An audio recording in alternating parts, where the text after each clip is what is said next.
Hey everyone, welcome back to the technical training guide for Skills Canada graphic design technology.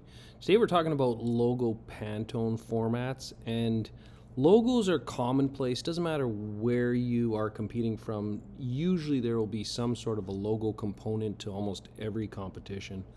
And it's very important that when you are looking at your logos that they're set up correctly. And you will notice a few things in the file requirements. One of those things in this case in last year's project was that there had to be 3 versions of the logo on an 8.5/11.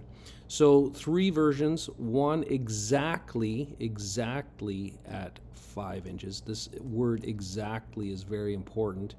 One exactly at 2.5 and one exactly at 1 inch. So 3 versions exactly at those sizes.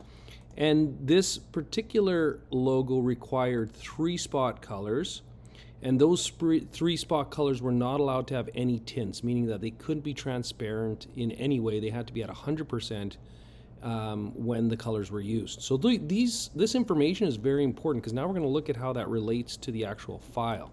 Now, generally speaking, most people will be doing their logo designs in Illustrator. That's the program that you would use for that. And you notice in this particular example, the competitor did it correctly. They had a layer for their 1 inch, one for their 2.5, and one for their 5 inch. It's all on an 8.5/11. And if I was to, let's say, unlock the 5 inch and I was to select it all, you would see up in the properties that it is indeed exactly 5 inches in width, which would get them marks for that. And if I was to check the rest, I'm sure they're fine as well.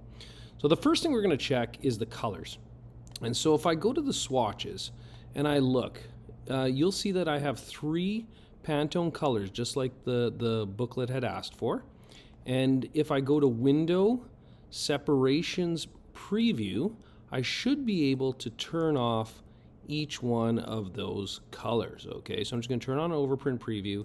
I'm going to turn off each one, and you're going to see that those colors disappear. So we know that they're set up correctly, and they're obviously set to spot because they're in their own category. They're separate from the process colors, and that is correct.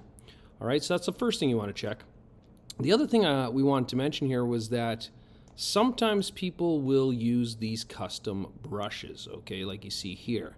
Now I just added this as an addition to the logo. The competitor's logo didn't actually have that, but I wanted to show you something. If I go and I select this logo and I look at the size, it says that it is 5 inches, okay? However, this stroke is it's a graphic that's being placed on the stroke, so it's not entirely accurate. So if you were to take this stroke and you were to expand its appearance, so you would basically turn it into paths, you're going to see that it turns into an object. And now when I select my logo, that logo is no longer exactly 5.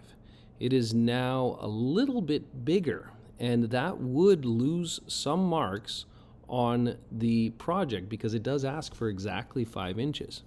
All right? So very important before you submit your logo that you make sure that your strokes, if you're using special brushes or whatever, make sure everything is outlined nicely so that there's no font issues or whatever.